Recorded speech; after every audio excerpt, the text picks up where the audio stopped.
Have you ever been tempted by someone you lived with? Someone who was always just down the hallway? This is the story of Tolu and Vanessa. Two students, one flat, and one line they should never have crossed. If you've ever had a complicated situationship that turned your world upside down, like, subscribe, and let's get into it. Tolu had one rule when he moved into the flat in Peckham: focus, no distractions, no parties, and definitely no romance. He had too much to lose: a scholarship, a family depending on him, and barely enough money for planting. But that rule, it cracked the moment he met Vanessa. She was the first flatmate he saw when he moved in. Mixed race, with thick curls piled on her head, a gold nose ring, and an accent that switched effortlessly between Croydon and Abeokuta, depending on her mood. She answered the door in a towel, took one look at him, and laughed. Another Nigerian. We're taking over this plateau. From that night, she teased him non-stop. Why do you iron your bed sheets? Are you fasting or just broke again? You're too uptight, Tolu. Loosen up. Life's not NEPA bill. But beneath the banter was something else. A spark, a tension, and a temptation neither of them fully admitted to, until the night everything changed. It was the end of term flat party. Cheap vodka, loud Afro beats, too many people in too small a space. Tolu tried to stay in his room, headphones on, reading notes, but Vanessa came in, tipsy, glitter on her cheeks, holding two red cups. Don't be boring, abeg. One drink won't kill you. One became two. Two became four. They ended up dancing in the living room, bodies close, her breath warm against his cheek. Then, just like that, she pulled him away into the kitchen where no one could see. Kiss me, she whispered, half a dare. He hesitated, so she kissed him first. The morning after, they didn't speak. Vanessa wore his hoodie, barefoot, staring into her cereal. Tolu watched her from across the table, pulse still pounding, guilt already gnawing at his gut. Was it just drunken madness, or the beginning of something real? They didn't define it. They didn't need to, because the next weekend, it happened again, and again after that. Their secret affair was all heat and hush, late night whispers, careful footsteps across the hallway, quick kisses behind the bathroom door, sex on the sofa when the house was empty. Tolu tried to focus on lectures. Vanessa still acted like nothing fazed her. But soon, things started to shift. It wasn't just sex anymore.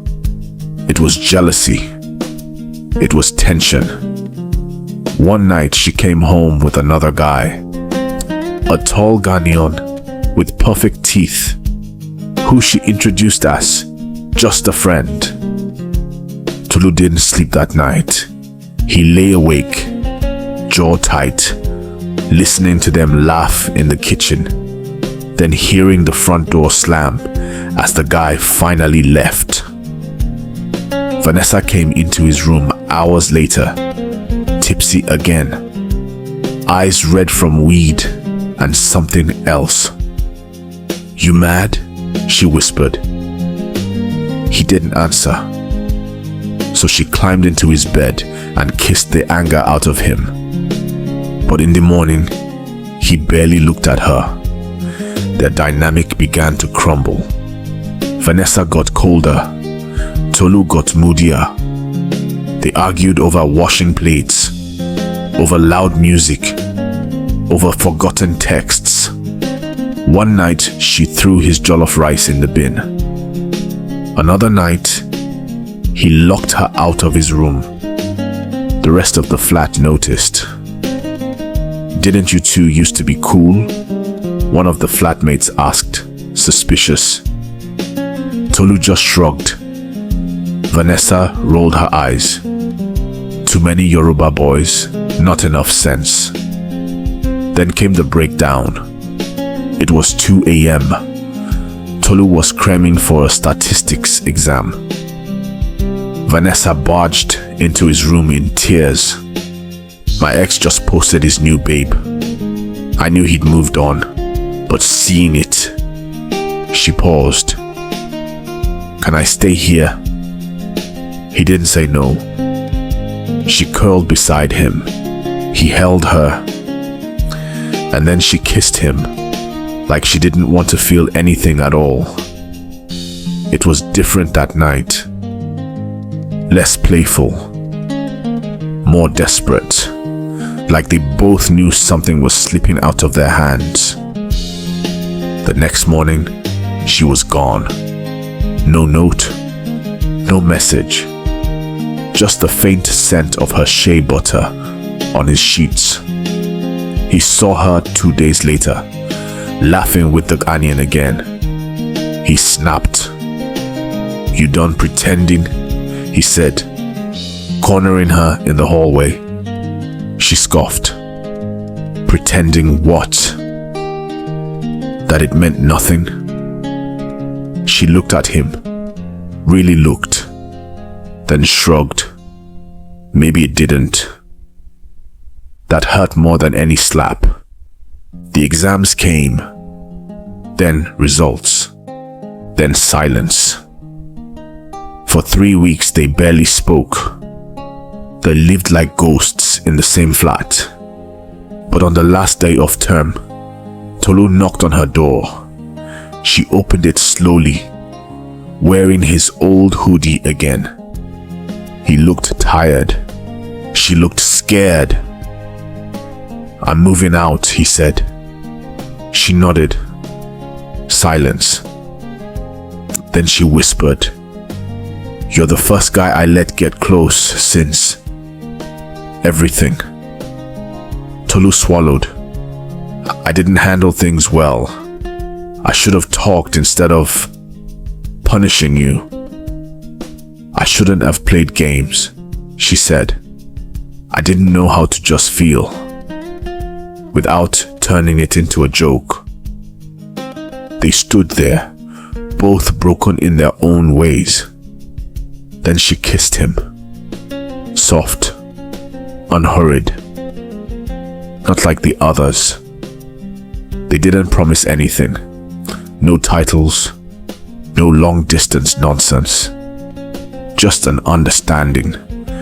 They had both wanted something real, but they were too young, too angry, too scared to ask for it.